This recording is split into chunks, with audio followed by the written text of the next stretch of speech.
sesiqalile because they believe ukuthi njengoba umfundisi is the one uNkulunkulu ambizele to serve God. Hey.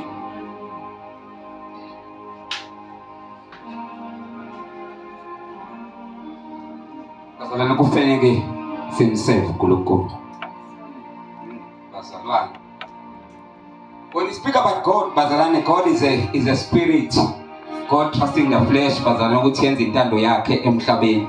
Ingakho uma uJesu sehambile sesianele ngesiqu wenza sure ukuthi ufuna ukushiya umoya wakhe ngoba akakwazi uJesu ewumzimba ezulwini akwazi ukuseva abantu esemhlabeni. Fanele ehlisa umoya ube semzimbeni ukuze umuntu akwazi ukuseva uNkulunkulu. That is why we have the Holy Spirit. Uma sesikhuliwe siba nomoya ongcwele. Yini umoya ongcwele? Umoya ongcwele akagcina ezonweni kuphela kodwa uyaguide ukuseva uNkulunkulu. Yebo Nkosi. Umqondo wethu mawuguqule bazalwane ufane nokaKristu. Uthi uJesu angizile emhlabeni ukuzokhonza but ngize ukuzokhonza uNkulunkulu. When you are a Christian palisa uma umzalwane usindisiwe uNkulunkulu ukusebenzisa ukubusisa abantu. Mhlawumbe ake ngikhulumele bazalwane khona abantu abafuna ukubusisa uNkulunkulu ake siveze lesi sianele. uNkulunkulu akambusisi umuntu utshela makhelana uNkulunkulu akambusisi umuntu. Bathi uNkulunkulu ubusisa abantu ngomuntu. Ingakho uma uyi-self-centered person ngeke ureceive lutho uNkulunkulu because uma uNkulunkulu ekunika into mamphakathi akaniki wena kodwa unika ubhalisa unika ugosi unika ubuntu kasihle ngemuva. One thing that we live for bazalwane is to serve God.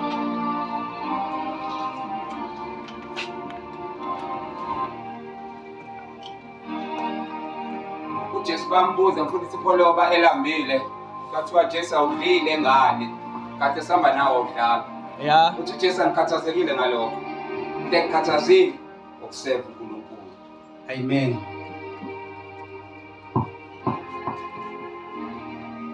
Asikubeze bazalwane akene umfundisi Pholoba kuphela uyoshumayela abantu basindiswe ntana nawe uphethe lelo jolo.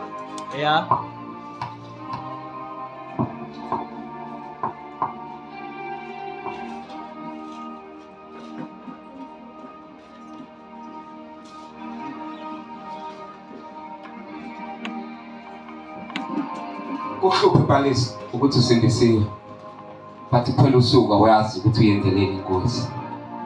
Kuphela unyaka awazi uyenzeleni inkosi. Mawubekile umqondo wakuKristu Jesu. Kristu Jesu mayefika emhlabeni uthi angizile ukuzoseva but ukuthi mina ngiseve ngabantu abaningi ngenxa yami.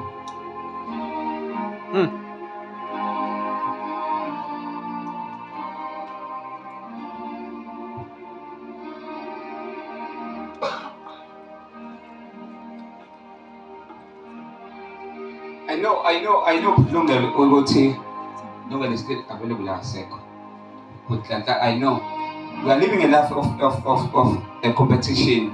Everyone is looking forward to have a car, to have a house, to have that money, amahle.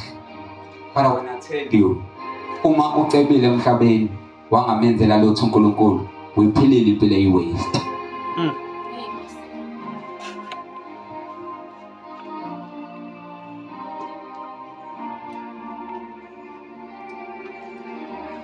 The reason why uNkulunkulu ekugcine manje, it is by the fact that uNkulunkulu usakuthemba ikhonto ongamenzela yona.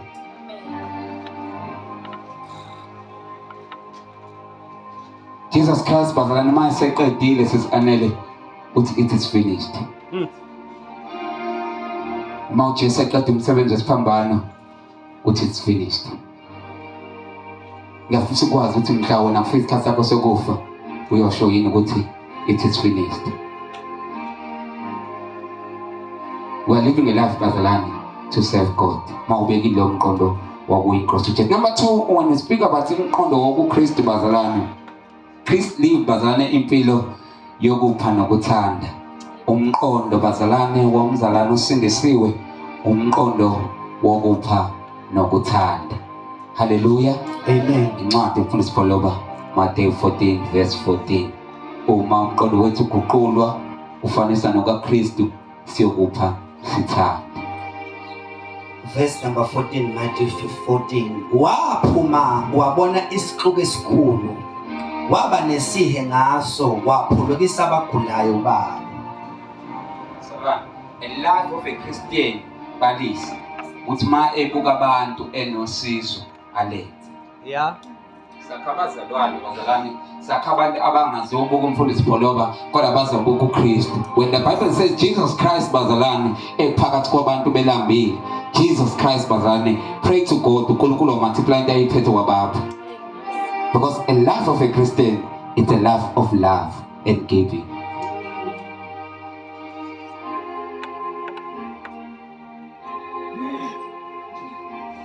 Ngeke uthi ulandela uJesu bazalwane kodwa uma unento uyayikhohlwa.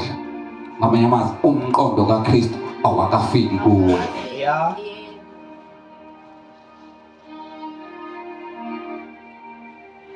Asikusho lokho. Uthoba ukuthi sometimes ungenzeka ungakwazi ukushumayela, but ukushumayele nangemali yakho. Bazalwane. Khona abantu ababizwa ngama-kingdom financiers.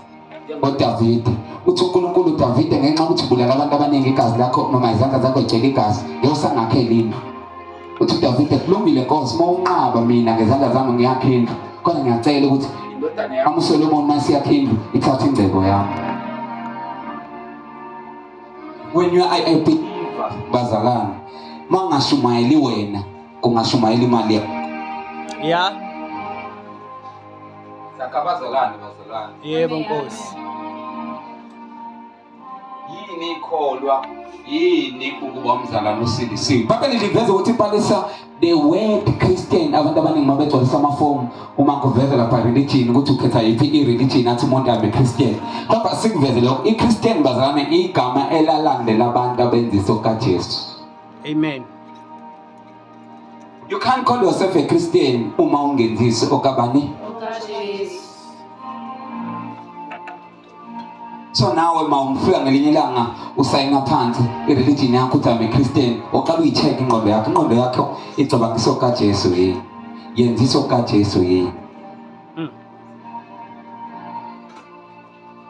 Awukwazi ukusindisa bazalwane ungenzisa kaJesu. uJesu bazalwane was giving enothando. Incwadi kaTimotheo wokuqala chapter number 6 verse number 17 and 18 wakhona. Abanye bangangafunda bazalwane sizophuthuma akhondo uzofundela umfundisi Pholoba uma uthintekile uyobheka nasekhaya, kodwa uma ukwazi ukuphuthuma singahamba nabo. Incwadi yokuqala kaTimotheo chapter 6 verse 17 18. Uma uthi usindisiwe ingqondo yakho ayiguquli ufane nekaJesu, uphe uthando. Verse number 17. Yala abacebileyo kulelizwe lamanje ngokuthi bangakhukhumali, bangathembeli engcebeni engemiyo, kepha mabathembele kuNkulunkulu ocebisa ngakho konke. Sithokoze ngakho konke, benze okuhle, bacebe ngemisebenzi emihle, baphe babelane. NgokukaNkulunkulu mangabe uzoceba ucebele ukuthi uphi. Hallelujah. Yo. uNkulunkulu ngeke akuthembe ngengcebo yakhe, bhuti ulwa. Uma ingcebo yakho kuzobe yakho ungeke uphe ngayo. Kodwa akasikuvezela ngabantu abacebile bengacebisiwe uNkulunkulu. Umuntu ocebile engacebisiwe uNkulunkulu uyakhohlwa. Angicabanga angazi ucabanga bamanje. Kodwa ngifuna ukukuvezela ukuthi akukona bonke abantu abacebile abacebisiwe uNkulunkulu. Khona abantu abacebe ngendlela yabo. Kodwa akasikuveze futhi amen ukuthi ukuceba akudingi ukuthi ube noNkulunkulu.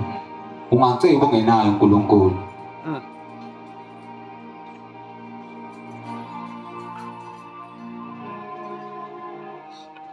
Ivangeli livela lithukeka baba Elias uthiwa bayathandaza kodwa abanayo imali. Nabo bani bacebile.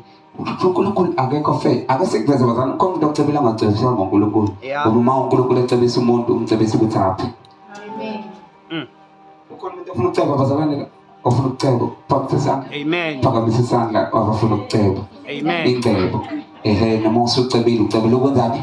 Ukupha.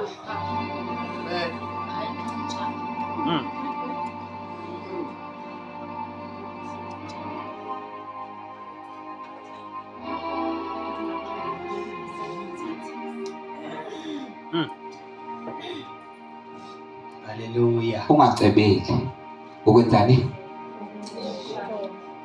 Ugodla.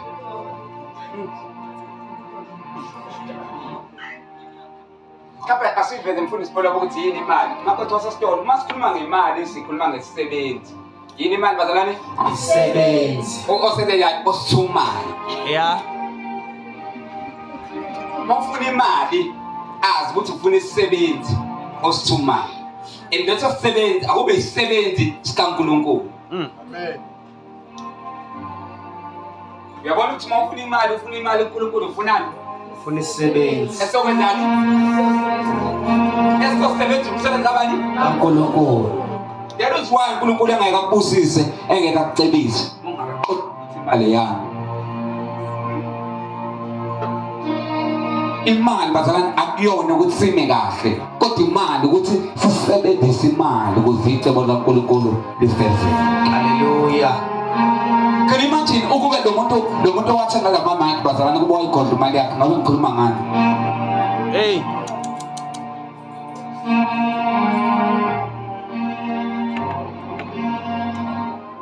Can you imagine ukuba unikelanga ukuthenga lo amplifier ngabe sinani la esontweni? Hey. Bazalwane imali eyokupha. Mawucebile usuke kwenzelani bazalwane? Ukupha. Sikhanda bazalwane umfundisi Paul